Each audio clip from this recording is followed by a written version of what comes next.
First, we have a giant healthcare service delivery problem in the United States, in that we've got parts of the country where there are not primary care providers available, and there's not any of them coming. There's going to be a shortage of them. So we need primary care providers to get into parts of the country where people aren't living. Amazon's going to be able to, I think, scale that in a different way. We still are going to need to do physicals and have knee-to-knee with some people. So there's going to be some challenges. But for the most part, a lot of the care that's being neglected out in the world right now probably is going to be improved by virtue of Amazon's ability to scale and get this into places.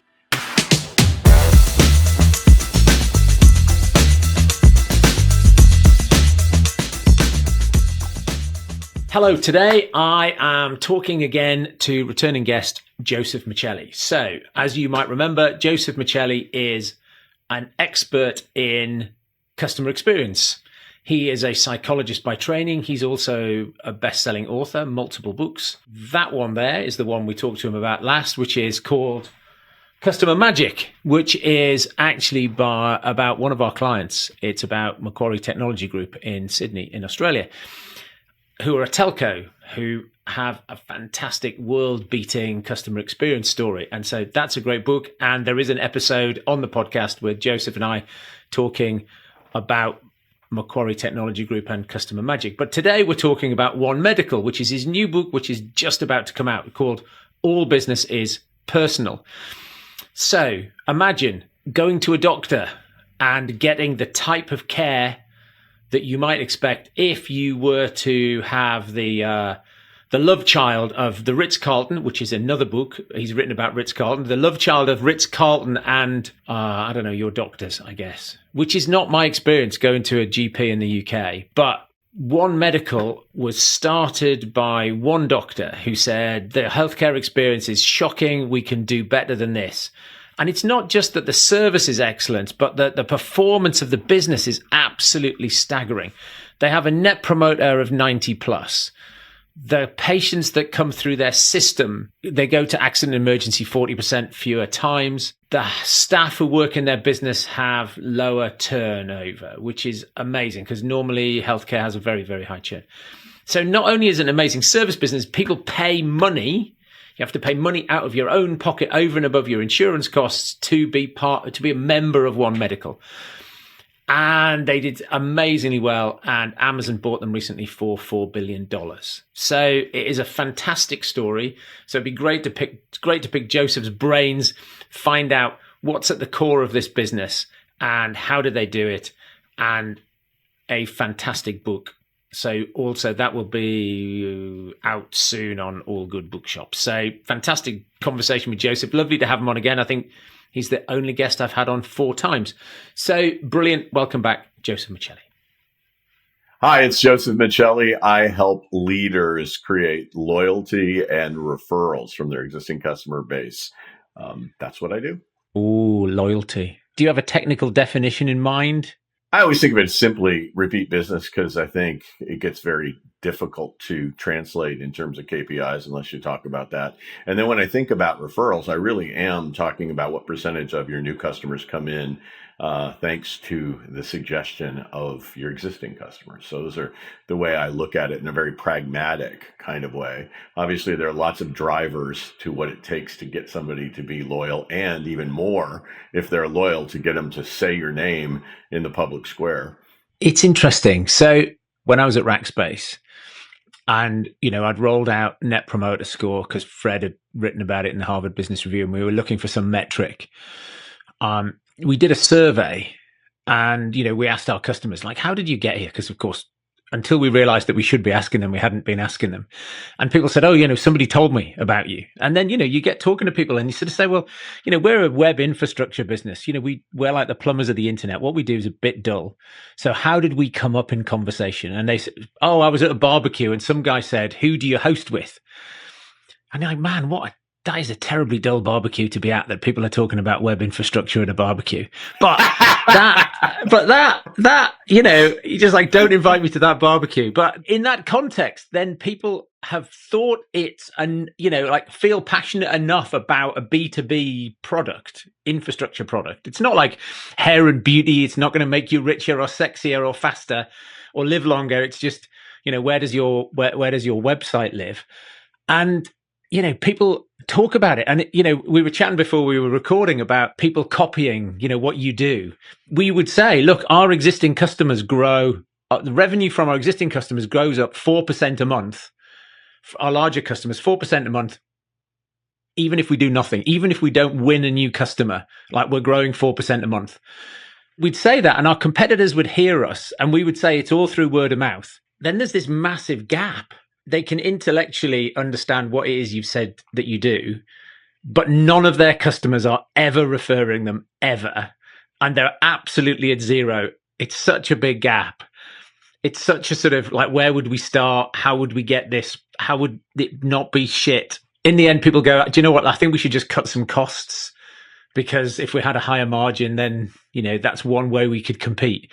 And they just don't, because they don't know how to cross this chasm. Because if you've got customer referrals, you've got no sales and marketing costs.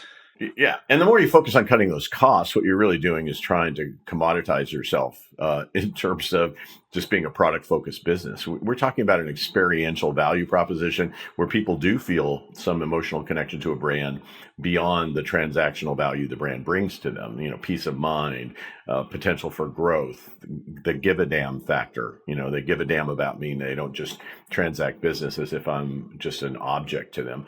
But to go back to your net promoter score, let's assume that I do have promoters, lots and lots and lots of them. How do I take that? Because Fred has really over time evolved to realize it is not the ultimate question when it comes to referrals. It is a pretty powerful question when it comes to likelihood to repurchase. So repurchase intent, it has a fairly good predictor on. But how do I activate referrals? Now I got to take those promoters and I got to figure out, and I think the way you did it, Dom, is really amazing. I mean, if you reverse engineer it and say, what are the people who actually do recommend me? What are they saying?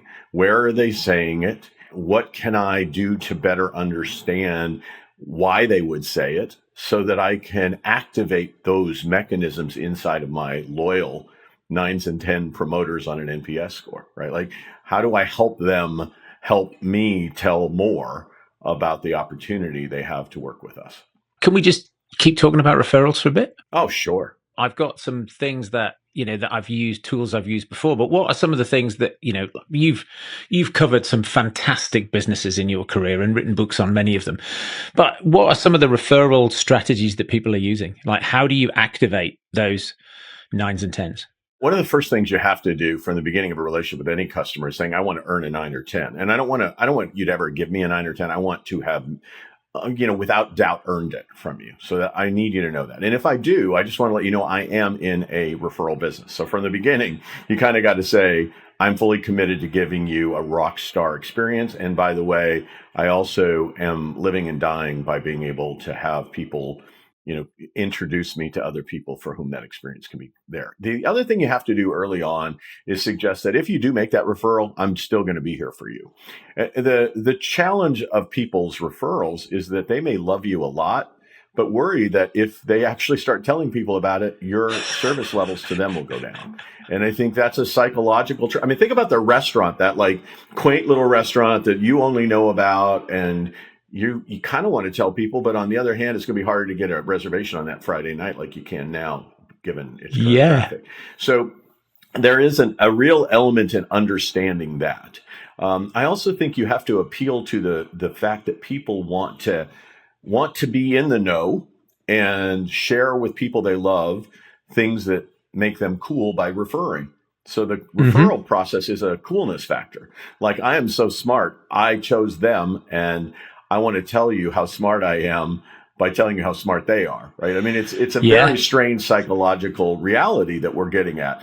And so it does take some work to be able to say, because you felt that you had a positive experience with us, because you made that choice, and because you care about other people, wouldn't it be great if you could avail those other people to what you were able to find? And I think that's the way you go about it. And obviously that's the most stark version of it, but you're working on that from your messaging platform all the time. Like, you're a smart person. You found us.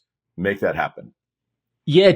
Pay it forward, which makes you feel good about yourself, but also, also teeing up at the beginning to say, I'm giving you a great service. I want you to refer, you owe it to others. Somebody referred you to us. You should refer us onward. Tactically, one of the things that I found is that the engineers in the B2B businesses that I work with, engineer I use loosely, I mean not sales and marketing. They say, well, once we've sold a thing to somebody, once they've bought it and experienced it, we should then ask them how it was. And I said, I think you're asking at the wrong point. I said, this is an emotional thing. And often I do this if I'm speaking. I say, look, has anyone bought a car recently? And somebody will go, I bought a car. Okay. Now, did you tell people you'd bought the car when you bought the car or when you got the car delivered? And they go, oh, the moment I bought the car, I told everyone I bought a new car. I said, but you haven't got it. No, haven't got it yet. Have you driven it? No. But you've told everyone you've got it. Yes. People are prepared to refer you at the point where they feel that they've made a wise decision. You don't have to ask later. So people often ask too late in the customer journey. I love that because I think you really are seizing on the emotional point where people are extremely excited before you've had a chance to let them down with your service, right? Yes. And the challenge should be to try to make sure that you don't let your product down. You don't let the emotional experience that people come into a relationship with down. Now, there's normally a honeymoon period and people do tend to drop a bit in their enthusiasm for a product. Then you have to design in your overall customer journey an opportunity to recapture that energy and momentum fairly early on in that onboarding process to get them back into the enthusiasm and excitement. And those are, again, design strategy movements that help you build a consistent journey where referrals are going to happen anywhere along the journey, right? Like they're going to happen upon, wow, like I found this really cool provider, but it's also going to happen when they onboarded me and they really re-engaged me by virtue of. So I love where you're going. And I think ask for the referral repeatedly throughout this journey. Yes. And it's a fair thing to do. If you're creating value, make sure that they can help you access people like them, because this marketing thing's really hard, right? Like we have a product of value. It's optimized for some group. We try to target market them. We actually get some of them to buy the product. Now's the time to leverage the people who've crossed that buying line to help get you access to people like them. And so I love working on referrals. And I think the first step, as you suggested earlier, is really being able to say to someone straight away, I am in the referral business and I want to be able to earn your satisfaction, your engagement, your wow, and your referrals. And how many of the businesses that you have worked with or written about did that design thinking work around the service, or how many were led by? I'm just thinking about Ritz-Carlton, and I had Hurst on the show, and it didn't feel to me like he sat down and designed it. He had a throbbing heart, like he felt what this needed to look like. He had a vision about how it would come together. Have any of them designed anything like from the bottom up, or do they iterate from an original vision?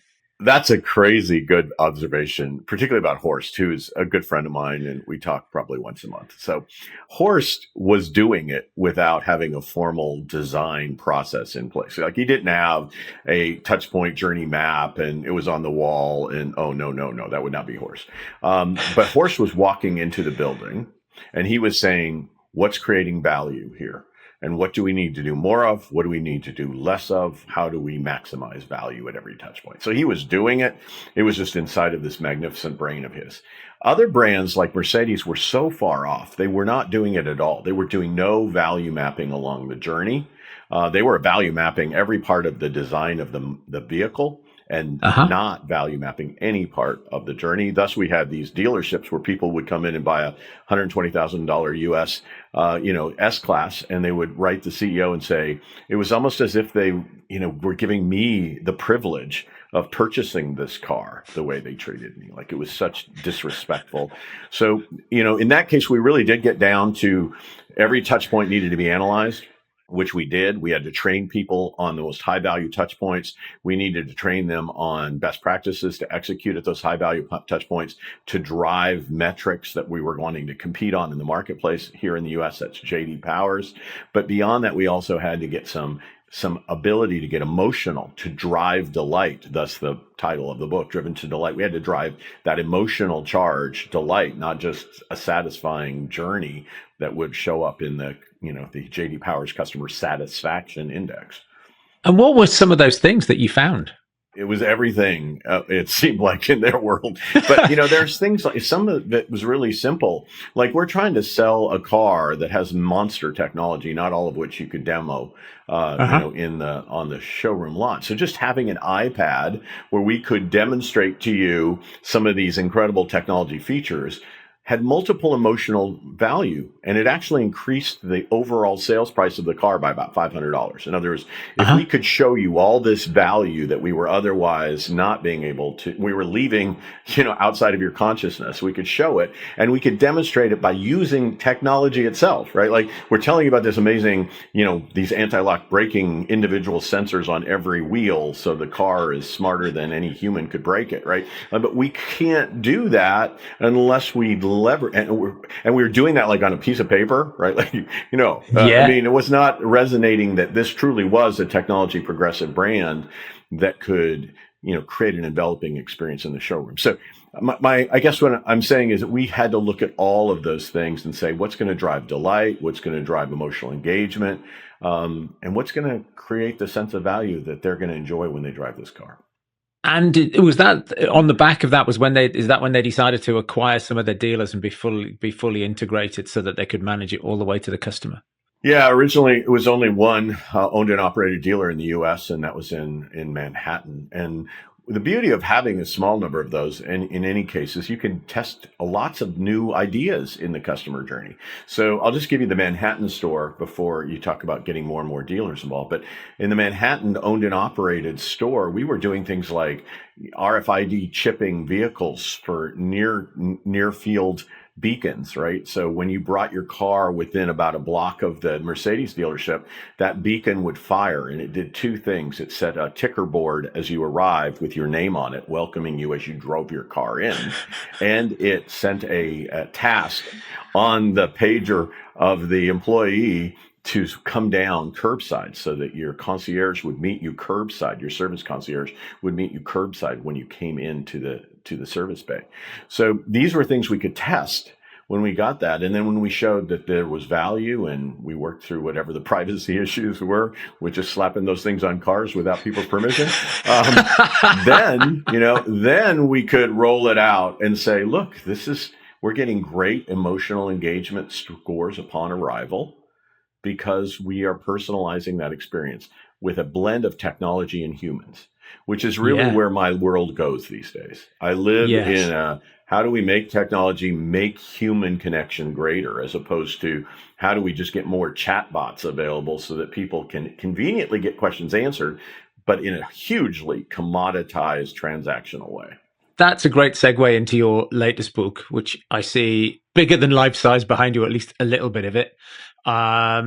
For those of you watching on the podcast, All Business is Personal, which is the story of One Medical, which, if you're in the US, you might have heard of, and in the UK, you probably have never heard of. Well, yeah, you wouldn't have heard of them, but they were acquired for $4 billion in 2023 by a brand that you may have heard of called Amazon. Yeah, what they do is fairly interesting. It all started a long, long time ago. Children sit down with their blankies, and here's the story. So this guy named Tom Lee, he was a Harvard-trained internal medicine doctor who then apparently didn't have enough education. So he went to Stanford to get his MBA on top of that. And he did this around the time when we were still in the BlackBerry era. And he developed an app for physicians as part of his Stanford master's degree program. He developed an app for physicians for their BlackBerries, where they could get all the physician's desk reference information, what drug interactions you have with medications. And it was kind of integrating technology with an old giant book that physicians had to use to refer to, and updating it. So that was his contribution to transforming healthcare. But beyond a product, he really thought that he wanted to get at the service level, and how could we transform the service experience? And so he started asking questions. He just asked why.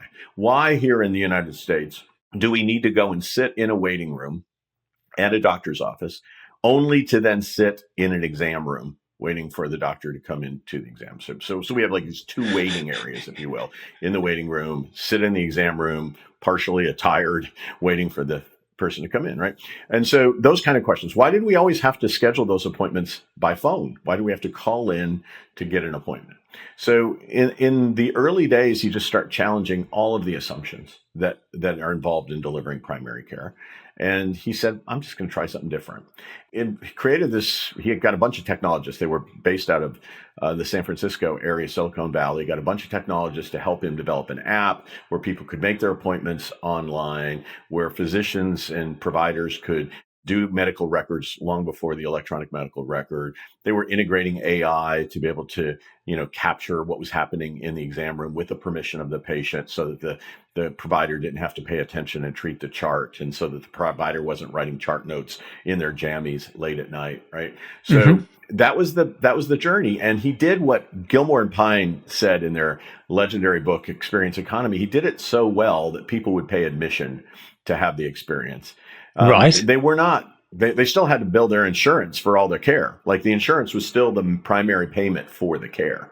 But people were paying $49 for the access to the One Medical experience as a member of One Medical.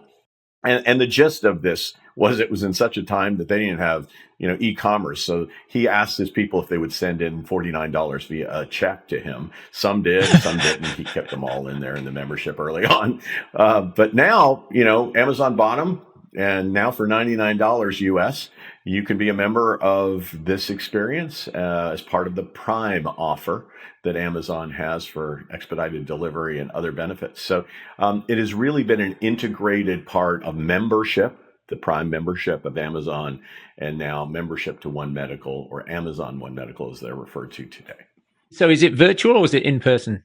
Both. I mean, they were way ahead on the virtual access. Yeah, they were way ahead on virtual access before COVID, and that really, everybody got into that after that. But you can do either. So let's pretend I'm traveling to San Francisco. I'm based out of Florida. I'm traveling to San Francisco today, and I get there and I have this really scratchy, itchy throat, and my eyes are burning, and I don't know what I've got. And so I'm going to go on my app, and they're going to ask me 20 questions, curate me into deciding, and really triaging me based on my symptom presentation. Do I need to go to an emergency room because I got something that I better just get taken care of?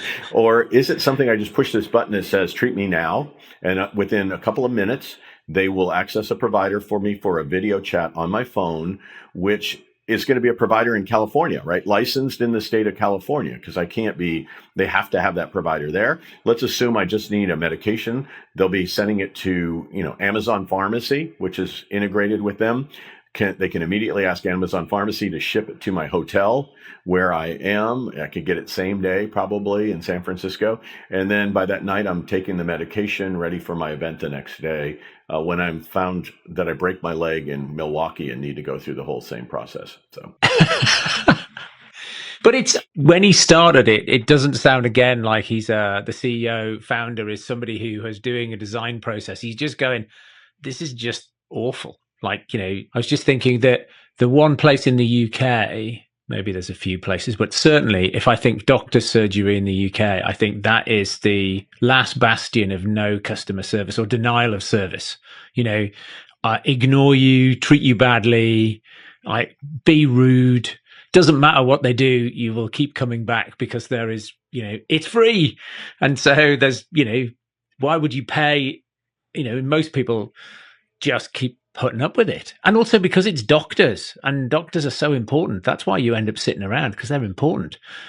So we're less important, they're more important. So we should wait. It's our time that's less important than the doctors. And that's a historic. Well, I'll go to your question. I'll go to your question of design. I think you realized that it was just broken all over the place. Like it was just broken. And rather than trying to iteratively improve it, which is really the mistake I think I made over my career, is that most of the time I just say, well, this process has come about honestly, and it's built by other people, and I don't want to just blow it up. I'm going to try to make this bad process better for clients or customers. No, I mean, this guy basically said, let's start from scratch. And let's think about what the optimal experience would look like upon arriving in their clinic. So when you do arrive, 97% of the time, you're going to be treated within 3 minutes of your scheduled appointment time. I mean, that's how it's been executed. Your provider will come out and they will greet you right at your seat in street clothes, not street, in appropriate professional attire, but not that clinical doctor-y look thing. And they'll walk you back. They'll start their conversation with you about why you're there for the day. As you're walking into the exam room, you're going to sit right down in the exam room with them. They'll do whatever they need. If they need to do vitals, they'll do it. But typically, they won't put you through going to the scale to weigh yourself unless that's a relevant reason for you being in there today, right? I mean, why do you need that pain point and that trauma moment when it's not relevant to many clinical conditions? I have a sinus infection. How much do you weigh? I mean, it doesn't really make sense. So all of that has been redesigned in the way they execute the experience now. And then the post-care follow-up messaging, communication stuff. They're designing population medicine. So when you turn 50, I know that's many, many years down the road for you, Dom. But when you turn 50, they're going to send you a Cologuard kit, and a task on your app that says, we just sent you this thing so you can do just a fecal sample and put it in this thing and send it to us. And we're going to get, a pre-colonoscopy avoidant screening for some kind of colon related cancer. So they're just doing lots of things that are proactive in your health journey, that's saving costs, improving outcomes, and improving the patient experience through their membership model. So I think they have designed it after blowing it up. So, and I might have picked up the wrong number here from the text, but, if I think about, Ritz-Carlton versus some other hotel group like Best Western, right? I can see why I'd be paying more to be in a Ritz-Carlton. But here, One Medical, actually, their cost of delivering the care went down. Right. So it's not like it's all expensive and the costs go up, which is sort of feels like you might expect it to, like in Ritz-Carlton, their hotels probably cost more to build than a Best Western. Here, their prevention of diabetes, their intervention actually showed that this thing that, prevention is better than cure. The whole American medical system is built on, the insurance companies sort of don't want you to be better because it breaks their business model. So what was the scale of the reducing the cost of care? Let me interrupt the conversation just for a minute because I don't want you to miss this. My new book, Mind Your Fucking Business, is out on Amazon. If you're thinking yet another business book, I think you're wrong. This is actually a blueprint to cutting through the noise and achieving unparalleled success for you.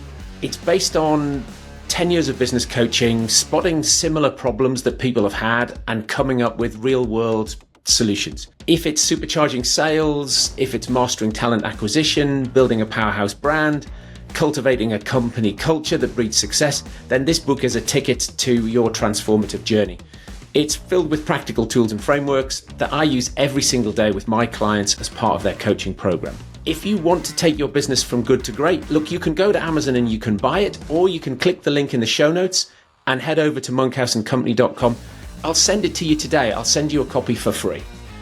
I want to help you build a fantastic business. Now, back to the conversation. You're absolutely right that the historical model of treatment in the United States is fee for service. So the more service I can bill you, the more benefit I'm going to get as a provider. However, the insurance companies are becoming savvy to this now. So their formulas of reimbursement are based on a variety of variables in quality as well as patient engagement. So they are asking patients, what was the experience like? And if you're a terrible experience provider, then that's going to affect your reimbursement rate for what you bill, right? Okay. And if your clinical outcomes suck royally, let's say you have higher, return rates to hospital because of that, or your surgical outcomes are inferior to the baseline, your reimbursements are going to go down. And the AI on their databases that suggest, who you might want to go see goes down, and you might not make a panel on that insurance over the time. So all these variables are starting to come together. It's still a fee-for-service model for the most part, though there are capitated service areas. So I might take a case rate for a senior citizen to take care of them for the next 10 years of their life. So as a provider, if I'm getting that case rate and you've contracted me for that, I want to find every way possible to have groups for diabetes education, not just be trying to manage the long-term, extremely expensive consequences of unregulated diabetes. Did it reduce 45% lower medical claims costs? Is that the stat? Did I pull out the right stat? I mean, it's just... It did. And so it definitely... Yeah, absolutely. And amazing. so would you not want to try to encourage people to get into care with a primary care physicians group that's managing you comprehensively and focused on cost outcomes? So the win-win should not just be patient. It should not be provider. It should not just be insurance company. It really needs to be ecosystem. So if you're going to use your technologies and you're going to create great experiences, you want to try to treat all of those pieces, or else you never really fix the healthcare debacle that has been the US. And I think it's also a debacle in other parts of the world as well. I was just amazed that I could see how you would design for service and that would be better and that might attract patients. But the fact that it's better and then the outcomes are better and then the cost to deliver. So that whole, what do you call it? Technology enabled human centric service. Is that your... Yeah, that's my thing. I think I call it that. Yeah. Human centric, technology enabled, technology aided. Any of those terms are fine by me. What does the sign say? Let's do a technology powered. Yeah, that's the one. And again, the job satisfaction for the doctors in that business versus outside of that business. Because again, I have this thing, which is, I think it's impossible to deliver great service if your staff don't love your business first. Yeah, there's a lot there. And, I spend a lot of time in the book about, managing while walking around and a lot of the strategies that they use. And there's a high performance culture there too. I mean, they are very much Lean Six Sigma oriented in terms of driving efficiencies, but there's a huge effort to make sure that they're not overworking staff. And unfortunately in healthcare, they just burn staff out. The greatest, the brightest, the most passionate people leave the profession because it's untenable. The amount of work that's being put on them, both in terms of patient care, as well as all the documentation overload, or the managing referrals, or the managing the medicine, or dealing with the insurance companies and the documentation requirements for them. The real effort here is to not just deploy your technologies for the purpose of making the life of patients better, but also to try to make the life of these team members better and to have the AI learning constantly how to streamline requests and queries and really triage so that physicians and providers are pulled in for the least amount of things and the rest of the administrative staff. Right now, let's say I got my app out for One Medical and I said, I just have a question about my insurance. And I text that into the app. That's going to immediately get queued into the administrative queue and become a task on someone using the AI's wisdom to send that to a task on somebody who specializes in insurance, right? It's not being sent to the front desk of a healthcare clinic where the front desk person has to put me on hold and then contact somebody and they don't have the information. And, it's just a much more efficient process. If I say I have the sniffles, it's going to go into the clinical queue, right? It's going to pick up that word and it's going to take me into the clinical queue. And that task will be put on the desk of somebody who's specifically related to clinical triage. Without you having to listen to a recorded message telling you how important this call is to you. But that we're just a bit busy, unprecedented demand at the moment. But it'll be 20 minutes. We'll get to you. Your business is so important to us that we're neglecting you for the next 20 minutes. Amen. Please don't die. Please don't die whilst you're on hold. Or record this and put it on social media, which is what's happening more and more. I've been waiting on hold, and then they show you the phone on social media for the last 5 hours to talk to my internet provider. Oh, so what do you think is going to happen? Do you think Amazon will kill it, or will it be great still? Will it be better? Will it be bigger and better than ever? Well, first off, I hope to sell a bunch of books.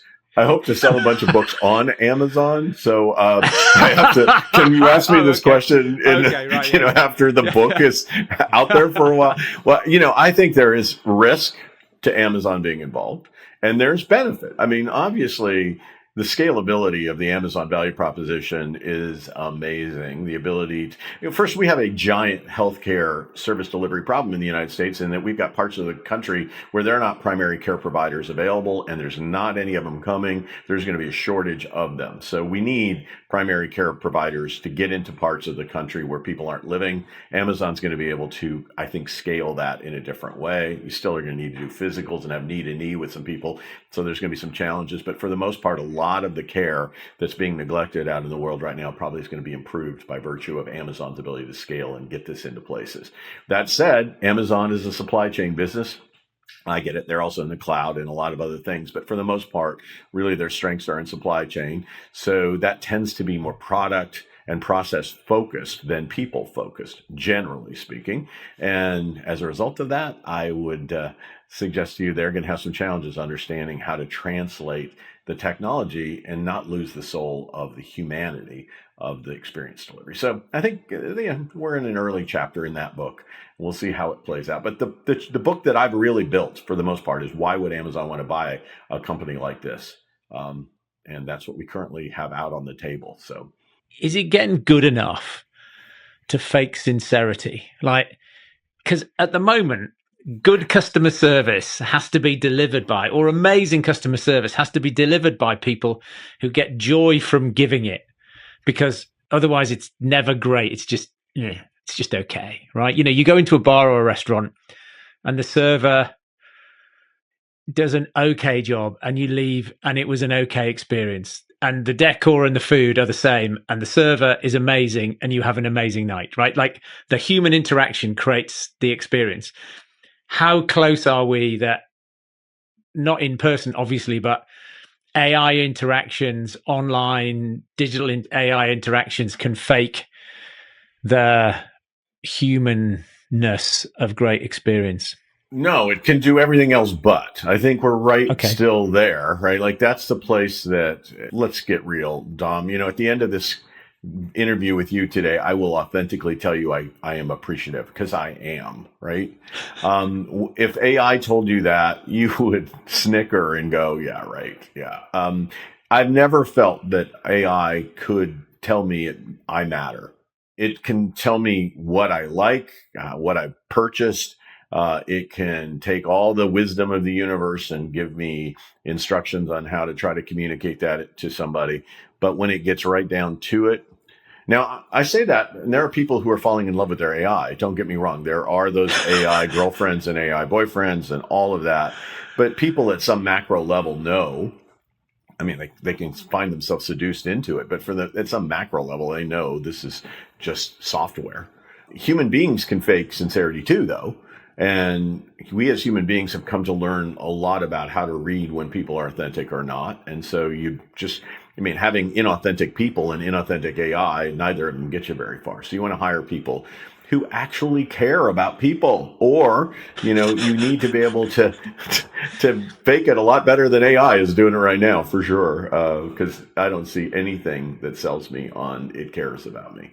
Is caring about people in the can't teach bucket? Do I have to filter for people who care, or can I teach you to care? I think you can activate caring in people who may have been a little burned out on caring, and you need to keep it fresh, because people can care and they can lose that. So you need to have to rekindle the spark sometimes. But if there's no fire in there and there's no basic DNA for it, you can't put it in. You can't put in what God left out. That's my opinion.